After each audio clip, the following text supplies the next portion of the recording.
Hey, before we get into the interview, man, shout out to Imperial Extraction. Let's crack open some of this world-class dank right here. The Gush Mints, oof. Listen, cultivated weekly, grown by the best cultivators on the West Coast, THCA flower, that's super good gas. They also got the pre-rolls.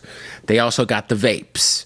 All of it, 15% off right now, delivered right to your door. That's right, it's getting delivered to your door. It's THCA.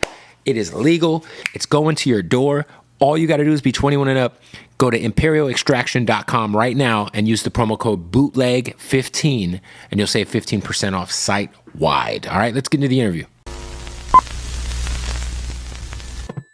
All right, man, Bootleg Cab, we here. Blxst, his debut album. Let's get it. Which is a crazy thing to say out loud. Yeah. Because you have bodies of work, obviously. Yeah. 6 tapes galore, your shit, like. Right. But then, like, when I listened to the album, I understood why this is like the debut album. That's all I wanted to hear. Exactly. I get it. Like, this was like you telling like your story. Yeah. Using skits. Mm-hmm. Like, for you, like, how important was that for you to like make sure, like, because we don't hear skits anymore. Yeah. I mean, it's what I grew up on, you know, thinking about 50 Cent and Get Rich or Die Trying, just making it bigger than just the music. So I knew for my debut, it had to be received on a grand level. And I'm a huge fan of music in general, but concept albums is what I was raised on. So it was only right. That's what I gave to my fans for my debut. Explain to me, because like if you open it, by the way, we're at What Up Dope Pizza in Burbank. Everybody come eat some fucking pizza. Appreciate you coming through, rolling up like the president. But explain, like, if people open the album on Spotify, you'll see it's like broken down into 4 discs, right? Which is also something that's kind of like a callback to like when we were growing up and you go buy a double disc album, you know what I'm saying? Explain why you did that, because if you listen, like it's almost like every time a disc ends, there's like a transition into the next portion of the album. Yeah, so it's a concept album, but it's about this character named Birdie, and he has a father-son relationship with his dad, Big E. So it's broken down into different parts because the first part is the introduction of what he's finna go through. Right. And then he gives him 3 life lessons. A woman you got no business dealing with, enemy disguised as a friend, and a man in the mirror. So each chapter he goes is that through life lesson. Yeah, he goes. So I didn't know, because I know like on track 2, it's like the skit between the father and son, right? Yeah. So I didn't know if that was like a literal interpretation of like you and your dad's relationship, or was this something that like you made these characters up? It's indirect. It's an alternate universe of, you know, my personal experiences, but I just like to keep my business private and put it in an art form. Yeah, for sure. And even like I thought it was like there was that interlude where you had the girl talking about like, you know, I was taught if at anything that's worth getting, you got to work hard for it. And then her homegirl's like, nah, you're misinterpreting what you're saying. But that's the woman you got no business dealing with, skit. For sure. Yeah.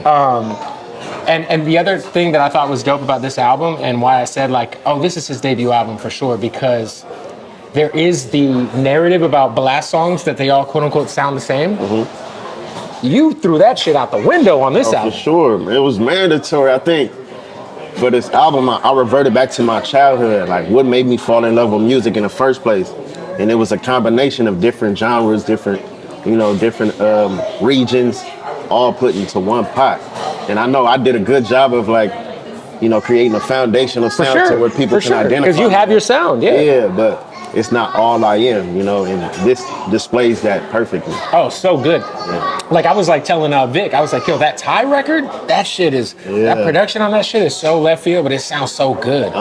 They wasn't expecting that. For me and Thai, 2 LA artists on some shit like that is, I like throwing niggas off, you know? For sure, man. Yeah. Talk to me, on this album, you obviously have a lot of features, Anderson .Paak, 2 Chainz, Ty Dolla $ign, I'm forgetting tons of people, but it's obviously your first foot forward in terms of the album space. Mm-hmm. Was there any sort of features that almost made the album, or that Definitely, but we gonna put out a deluxe too. So there's a deluxe coming. Yeah, definitely. Did you already have those songs figured out, and how Got soon? A couple of them. How soon before we get it?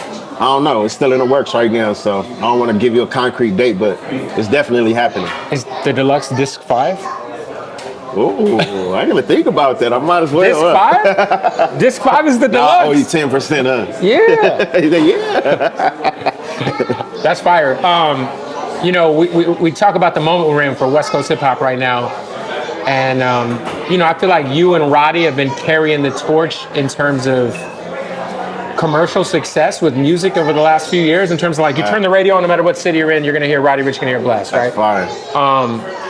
But I feel like with what's happening with the pop out and Not Like Us and this moment, it feels like a once in a decade or two opportunity for LA to take hip hop back like it was in the 90s. Like, do you feel that too? I feel that same energy. It's crazy because Roddy just hit me too.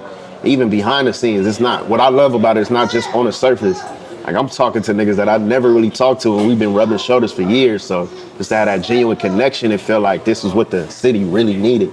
Yeah, like you always hear that, right? Like people will always say that about LA. Like, well, LA artists don't move together like they do in Atlanta. Right. But I feel like now it's like, yo, that moment kind of just made it, because everybody's like, man, it's crazy. He just called me. We just talked on the phone for like 20 minutes about nothing. That's crazy. Nothing that had to do with music. So shit like that just keep the energy organic to where the music is just a cherry on top. 100%, man. Yeah. It was so dope to be at the forum and seeing you come out, Bino come out, Rambo. I mean, it was obviously dope. For you, did you understand the gravity of the moment?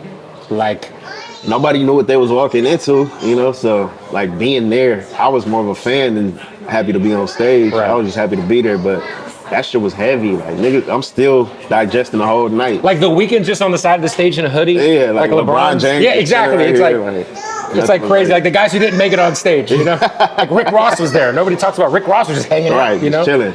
Like it's regular. For you, man, talk to me about the importance of this album for you, and like, you've done things, you and Vic and the Eagle movement, you guys have done things your own way from the jump. Mm-hmm. You guys took a non-traditional route to the music industry in terms of working with Rebel Records, in terms of like the staff that you guys put together, the creative control you guys put into everything, whether it's the music videos, the artwork, the merch, everything from day one has been high level. How important is it like to kind of like get this body of work out? It feels like it's like 3 or 4 years in the making, and like so much hard work and so much. I mean, you got hit records, dog. You know what I'm saying? Like, everything is important. I think everything aligns to where it protects the creativity, because I'm trying to be in it for the long run, So at the end of the day, if I'm able to have my business in order, then it only enables the music to be 10 times better. So, and I love how artists is able to thrive independently now. It's like we can win, we can connect with fans at the click of a button on the other side of the country. Like, things like that is what I protect and what I cherish. So I just put my all into the music and, keep my business intact. What's your favorite? Give me like 2 or 3 of your favorite songs on the album. I can't ask you what your favorite one is, because I'm sure it's probably gonna switch, but right now, Want You to Know, and then 10 Summers Are Better. It's the final track with Kamasi Washington. Which is fire. Grand finale, beautiful. The grand finale. Yeah. How hard was it to sequence the album? Because like, with a concept album, while you're recording it, do you know like where it's gonna go? Or do you like go back and say, oh, this fits in this? Man, we probably had like 4 different versions of the track list. But, my boy City James, who helped me come up with the script behind the short film, my boy CB and Soundwave pretty much made it just like a roller coaster, to where it was unpredictable, but it's still aligned with the story of the short film, so there's a lot of different versions. How was it working with a guy like Soundwave, who is an architect to a lot of the early Kendrick and all of Kendrick, to be fair? One of the most underrated producers ever. Exactly. They need to show that man some flowers. Respect. He don't got a tag. His catalog speaks for itself. No, but you know what's crazy is like the producers with no tag, right?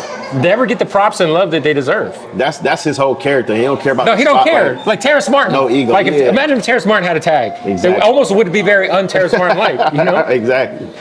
No, shout out Soundwave, man. Deluxe on the way. Are you like once you get an album out, are you like kind of kicking back, or are you like now it's time to go and work with Roddy, and now it's time to go and I mean, I try to stay active. We still gonna be doing activations after this that align with the album. And then, you got tour as well, so I'm excited to get back on the road. But yeah, I still want to stay active with other artists as well from the city, most important. Who are you bringing out on tour with you? Do you know yet? Haven't announced that yet. You trying to get the exclusive, huh? Nah, it's coming soon. Someone from LA? Don't worry about nothing. Don't worry about nothing. So tour's coming soon. Yeah. End of summer? Actually in a couple months. End of summer, yeah, it's like September. Yeah, fall, for sure. Fall, summer, there it is, man. Well, look, the album is out right now. I appreciate you coming through the pizza shop. Absolutely. Enjoying some vegetarian pizza. Thank you. You got to get back on the meat, man. Pause. Super pause. And we're gonna end on that note, guys. Super pause. What up, though? Blast the vegetarian. I'm on keto. I can't even eat pizza. But yo, the album is amazing, brother. Amazing body of work. Congrats, man. There it is. Fire. Good shit.